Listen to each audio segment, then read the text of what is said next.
Hello, everybody. Welcome to Faith Night Friday. Let me pick this up. Well, I don't know. Maybe I'll be okay. Hold on. Let me just pick this up just a tad. It is a little bit windy out here. So I'm hoping I have the jugs put around my, my light ring. So I'm hoping it won't fall out. I forgot to bring the bug spray. Why do I even put it in the kitchen so I wouldn't forget to grab it, and I forgot to grab it. Anyway, my name is Emma. Welcome to Faith Night Friday. I just put cream on my dentures, so that's why they look a little bit weird. Okay.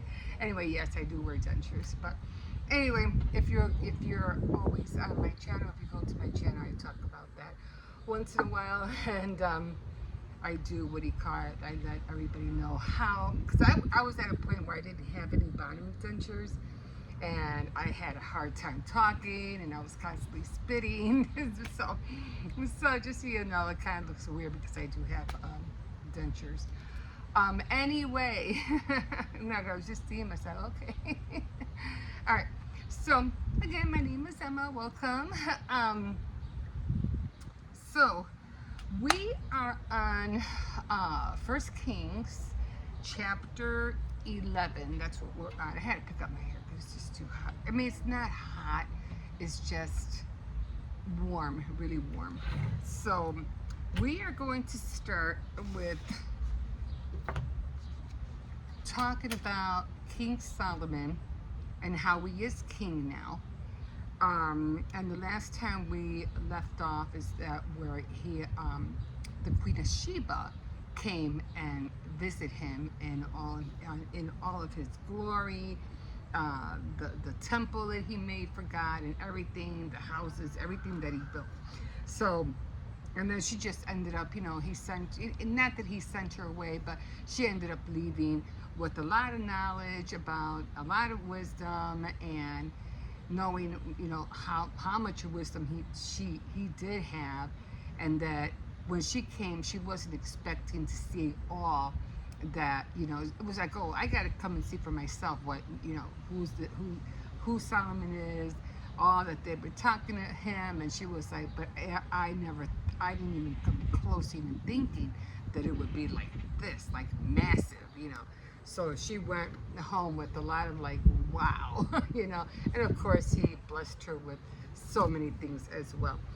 Okay, so we left off at that, and she just left Solomon. So now we are on chapter 11, and it talks about when Solomon turns away from God. Now, see, it doesn't matter, like, if you think about all the ones who've been, oh, there he goes. Okay.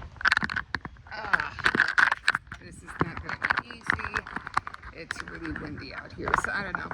I'm going to probably have to start bringing my, my tripod out, because it's just a lot of wind out here. And it's just going to keep falling. Okay, so I don't know why it's so windy tonight, but it is. I don't want to start over again, so let's just hope it doesn't fall down again. And I got the jugs here for some reason. I don't know why it's so windy out here today. It wasn't last night or the night before, so I don't know. I guess I'm just going to have to try to catch it every time, I guess. Okay, so we are on chapter 11. I'm just eyeballing this. I hope it calms down a little bit. Calm down, slow down. I'm trying to be out here. I don't need you right now. Go away, wind. Go blow somewhere else. Go that way. Go that way. I'm trying to do this here. Okay, so let me just jump in. Yeah, it's hard to concentrate when this is happening. Like, this is really highly annoying. I just don't want to have to keep catching you guys, you know what I mean? Okay, well, if it comes down, it comes down. Okay, So when I was talking about, even with all the previous kings and leaders, and even with Abraham, they all at one point, in one form or another, did um, didn't do all that God told them to do. At one point they did somehow, like, not insult God, but didn't obey His commands in one form or another. Some were less, not that bad, but then some were really bad. And even though God is a loving Father and He wants to take care of you and feed you and do all those things, they'll stay out here. He will find a way to correct you and let you know, well, this is why this is happening, because you did this. It's like when, I think it was Abraham, when he lied, I think, about his wife. Who was Sarah, and he said that it was his sister when it wasn't his sister. So things like that. And then when David slept with I forgot who he slept with, and that was wrong too. And so all these different kind of, at one point or another, they didn't listen. Even Moses, when he, what do you call it, got mad, and God told him to strike, the rock only once to get water, and he got mad, and he struck it twice. Well, that one really got God mad, and he said, well, just for that, now you're not going to see the promised land. And then all the other leaders at one point or another, they did tend to get God angry. And even though He says, okay, you did what you did, but it's not like I'm going to destroy you or anything, but you're going to pay for what you did. In other words, there's consequences for everything that you do. And Solomon was no exception. He did the same thing. He ended up turning away from God Himself. Okay, so we're at Solomon, and it says Solomon loved married foreign women. Besides the daughter of the king of Egypt, he married Hittite women and women from Moab, Ammon, Edom, and Sidon. He married them even though the Lord had commanded the Israelites not to intermarry with these people, because they would cause the Israelites to give their loyalty to other gods. Solomon married 700 princesses and also had 300 concubines. They made him turn away from God, and by the time he was old, they had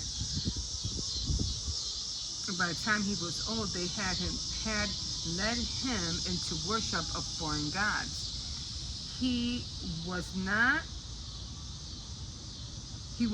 faithful to the Lord his God as his father David has been. He worshipped Astarte, the goddess of Sidon, and Milcom, and the disgusting god of Ammon. He sinned against the Lord and was not true to Him as his father David had been. On the mountain east of Jerusalem, he built a place to worship Shamash, the disgusting god of Moab, and a place to worship Milcom, the disgusting god of Ammon. He also built a place of worship where all his foreign wives could burn incense and offer sacrifices to their own gods. Even though the Lord of God of Israel had appeared to Solomon twice and commanded him not to worship foreign gods, Solomon did not obey the Lord, but turned away from him. So the Lord was angry with Solomon and said to him, Xerxes, get over here! Xerxes, come here! I don't know if he's barking at the window. I don't know what he's barking at. Give me a second. I'll be right back. Because they have a... What are you doing? Behave yourself. You want to go in?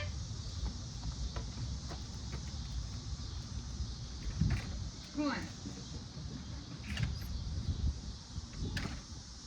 I'd rather he go in. who he could have been barking at a cat or something. Okay, so let me drink some of this pop because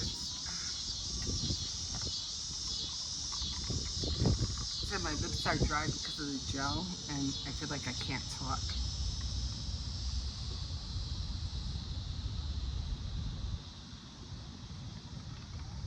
Okay.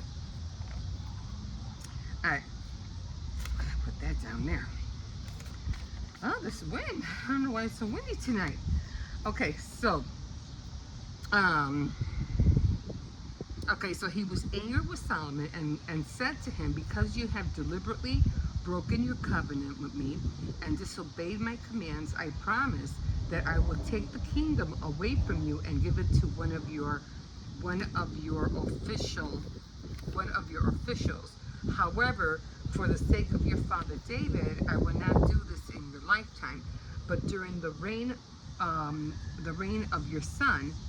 But during the reign of your son, and I will not take the whole kingdom away from him.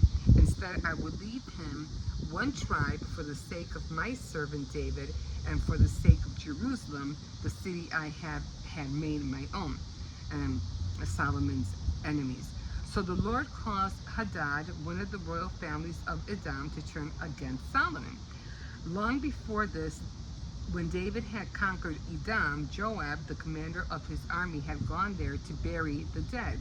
He and his men remained in Edom 6 months, and during that time they killed every male in Edom except for Hadad and some of his father's Edomite servants who escaped to Egypt. At that time, Hadad was just a child. They left Midian and went to Paran, where some other men joined them. Then they traveled to Egypt and went to the king, who gave Hadad some land and a house and provided him with food. Hadad won the friendship of the king, and the king gave his sister-in-law, the sister of Taphanes,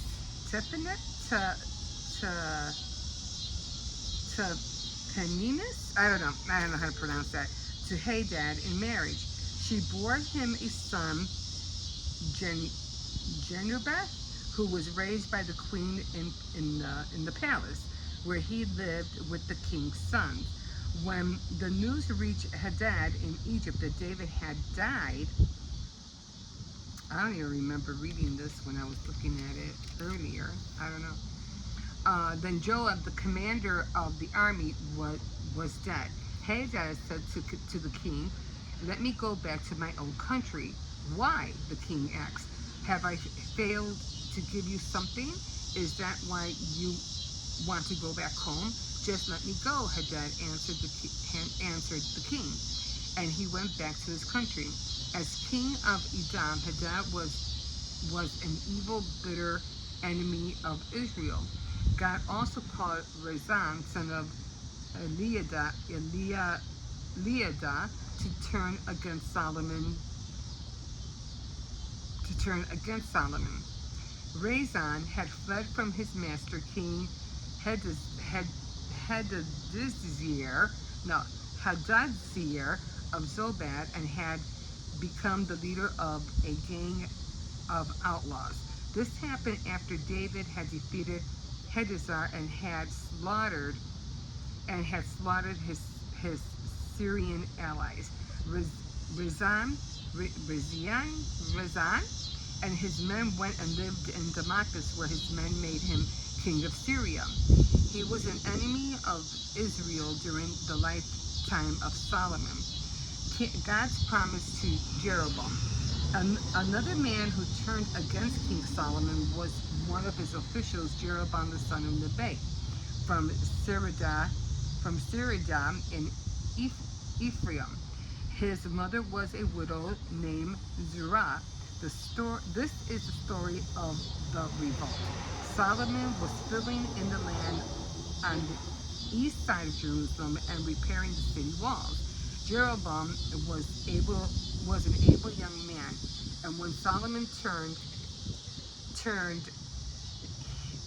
When Solomon noticed how hard he worked, he put him in charge of all the forced labor in the territory of the tribes of Manasseh and Ephraim. The tribes of Manasseh and the territory of the tribes of Manasseh and Ephraim. One day, as Jeroboam was traveling from Jerusalem, the prophet Ahijah from the Shiloh met him alone on the road in the open country. Ahijah took off the new robe he was wearing, tore it into 12 pieces, and said to Jeroboam, "Take the 10 pieces for yourself, because the Lord, the God of Israel, says to you, I am going to take the kingdom away from Solomon, and I will give you 10 tribes. Solomon will keep one tribe for the sake of my servant David and for the sake of Jerusalem, the city I have chosen to be my own from the whole land of Israel. I am going to do this because Solomon has rejected me and has worshipped foreign gods. Astarte, the goddess of Sidon, Shamash, the god of Moab, and Milcom, the god of Ammon. Solomon has disobeyed me. He has done wrong and has not kept my laws and commands as his father David did. But I will not take the whole kingdom away from Solomon. I will keep him in the power as long as he lives. This I will do for the sake of my servant David, whom I chose and who obeyed my laws and commands. I will take the kingdom away from Solomon's son and will give you 10 tribes. But I will let Solomon's son keep one tribe. So I will always have a descendant of my servant David ruling in Jerusalem, the city I have chosen as the place where I am worshipped. Jeroboam, I will make you the king of Israel, and you will rule over all the territory that you want. If you obey me completely, live my laws, and win my approval by doing what I command, and my servants David did, as my servant David did. I will also be with you. I will make you king of Israel, and will make sure that your descendants rule after you, just as I have done for David. Because of Solomon's sin, I will punish the descendants of David, but not for all time. So there's going to be like, a certain time is they're going to be punished, but it's like it won't last forever. So Solomon tried to kill Jeroboam, but he escaped to King Shishak of Egypt and stayed there until Solomon's death, the death of Solomon. Everything else that Solomon did, his career and his wisdom, are all recorded in the history of Solomon. He was the king in Jerusalem over all Israel for 40 years. He died and was buried in David's city, and his son Rehoboam succeeded him as king. Okay, so again, it's like, it just seems like all these leaders and kings and everything, at one point, they just, I mean, they're only human, right? I mean, they are gonna not, I mean, what's the word for it? They're gonna fall, they're gonna trip, they're gonna do something, or the enemy is gonna make them do something or fall to make them fall out of grace. But I guess it's up to one to be like really to preserve everything that you hear about the Word of God and keep it sacred, because you just never know who's going to trip you up, and then everything that you were wanting to do and build, it's going to be stripped away from you or taken away from you. And that's sad, because that happens to a lot of people, even in this day and age. You work so hard and you try to do the best you can, but one trip, one false mistake, and everything you work for is gone, But anyway, let's see what the Bible commentary has to say. So we are on 1 Kings and chapter 11. Okay, so let's see what this has to say. Okay, so the apostasy. Solomon had wisdom for everybody else but would not apply it to himself. The man who wrote Proverbs 4:23 did not obey it. The king was required to write a personal copy of Deuteronomy and study it. So surely Solomon knew Deuteronomy. It is one of the things. It is one thing to know the word, but quite another thing to do it. Okay, so anger. God's blessings are given by grace, but they are enjoyed by obedience. Solomon was disobedient, and yet surely he knew that the covenant included warnings about disobedience. Adversaries. No. Stay. I feel like I'm talking to Cersei. I'm talking to the ring. God had a special love for Solomon. Therefore, he had to chasten him. He had a dad, Rezan, and Jeroboam all created problems for the king as the flimsy tissue of Israel peace began to fall apart. Solomon even planned to murder his rival Jeroboam. God, I didn't know that. Oh, so that's who he was after? I didn't know that. God was kind to Solomon only for the sake of David. But how long can a nation or a church or a family live on the spiritual dividend of their ancestors' sacrifice and disobedience? Yeah, not long. Not long at all. So we're going to leave that there. So I'm surprised I'm not coughing my head off right now. But, oh man, are you getting bitten out here? Anyway, I got bit already. So anyway, so that's chapter 11. But I'm going to see if I can get into more depth instead of just the commentary.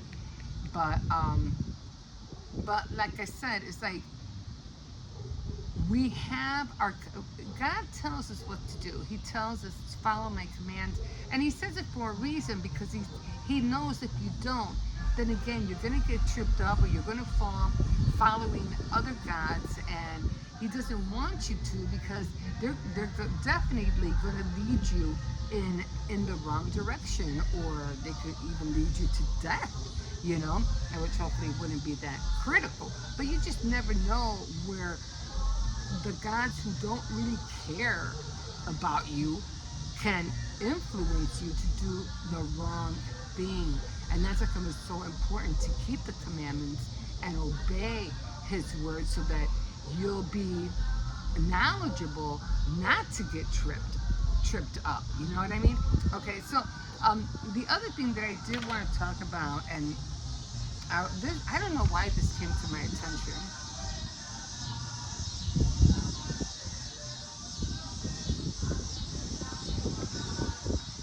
And it was about stay. I think this one is really today.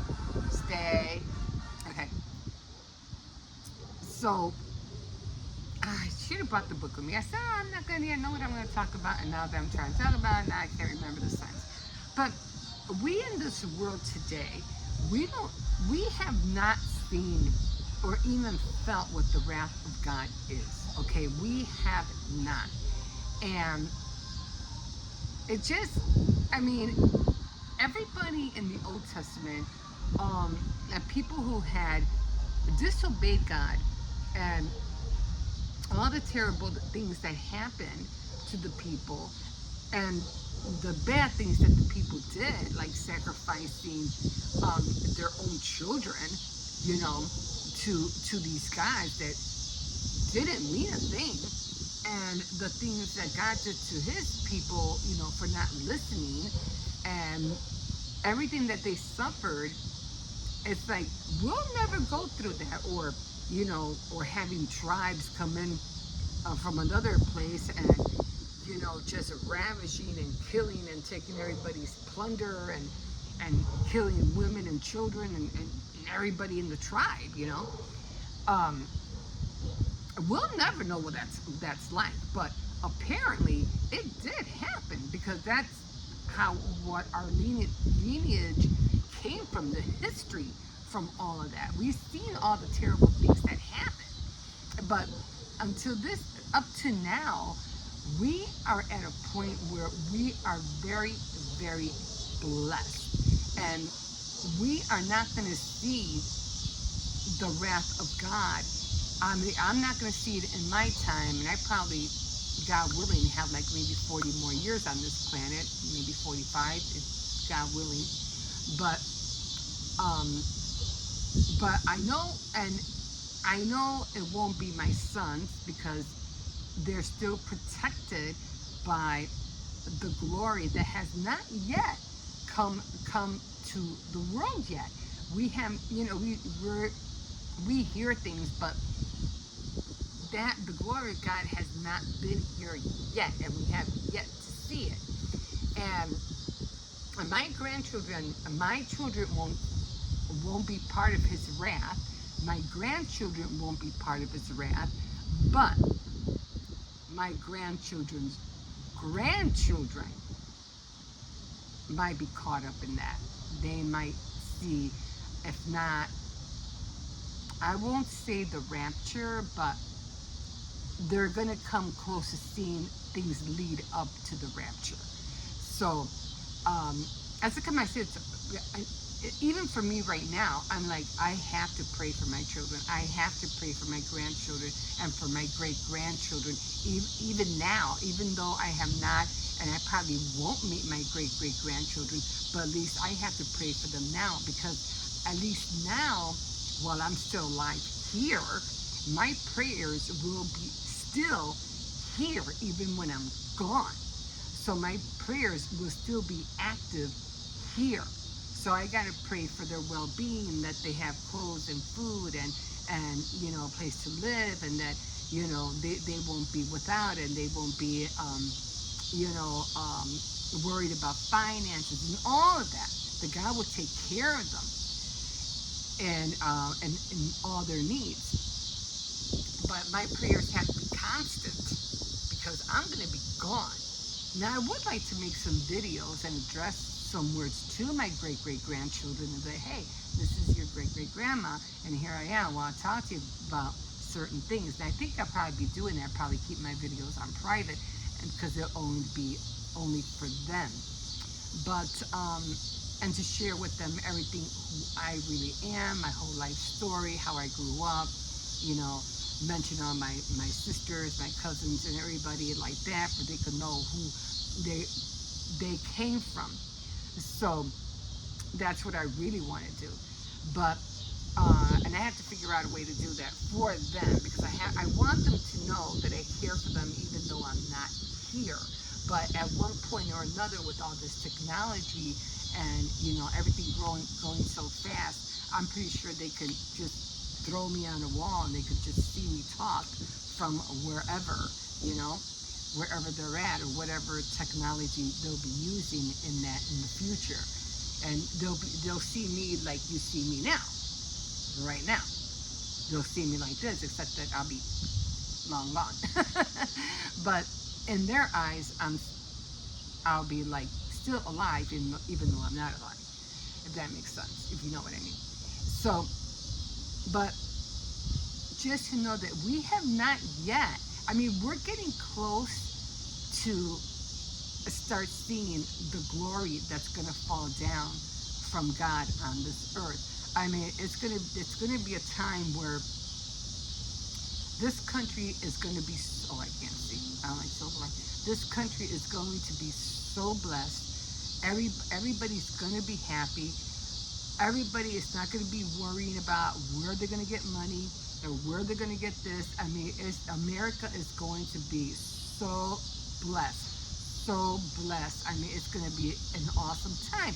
But again, like I have been mentioning time and time again, it's going to happen, but it's going to be short-lived. It won't last forever. So you really need to be aware of that. So if you don't know who God is, or not God. But if you don't know who Jesus is, which you kind of think like, oh, who doesn't know Jesus? A lot of people don't know who Jesus is. And the vast of this world, maybe around the other side of this world or country, people don't know who Jesus is.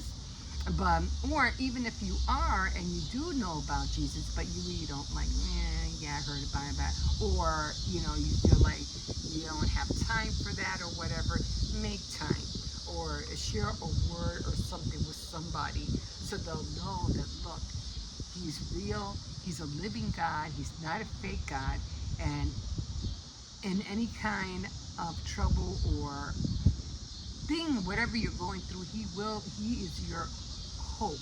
He will get you victory in everything that you're going through and whatever your troubles you're going through, he'll help you out of them. But in order to receive that kind of help, yeah, prayer is awesome, but you'll get more blessings, more help if you just live by his word, and you'll see his word literally come alive in your life. So if you don't know who Jesus is, just know that he is the Son of God, and he came down to the earth and to claim us as his own. And of course, you have to repent, admit that you're a sinner, ask for his forgiveness, know that he came down here to the earth again. He came down to the earth, he was crucified, he died, and he was buried, and on the third day he arose again. And just saying that and just asking God to come into your heart and make him ruler over your heart, and that you're from here on out you're going to be a follower of his word, and just thank him for it, and just start doing it, and tell somebody that you just gave your heart to Jesus. That's the only thing you got to do. Just say, hey, I just gave my heart to Jesus, and I'm ready to go all in. I'm ready to go all in.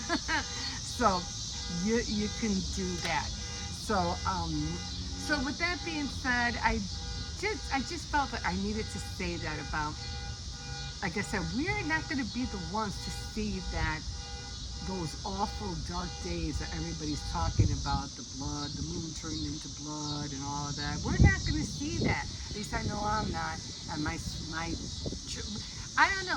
Maybe we were meant for this time. And who do we owe this glory time to, that we're going to be able to experience this awesome glory that we're going to be able to that's going to be lavished on us? Do you know who we owe that to? Yeah, Abraham, Jacob, Isaiah. We owe it to them, because it's because of them and all the sacrifices they made, and everybody who died for the cross, who brought us to this point right now. We have to be thankful to them, because of them, we're going to experience the lavish glory that the Lord is going to drop on us. And it's going to be an awesome time. And how not grateful can we be for what the sacrifices that they did for us to go through this time right now. It's going to be glorious. But again, now say it again, it will be short-lived. Okay, guys, so that's all I have for you today, and thank you for joining me here tonight. And I don't know, the wind was picking up really wild there for a second. But anyway, if you did enjoy it, just like, subscribe, and definitely comment if you wish. And thank God I was able not to be out here, my lamp falling and everything like that. And it's not raining. Because I know last time it was raining. Okay, guys, we will see you. We'll see you next time on Faith Night Friday. Have a good night. Bye.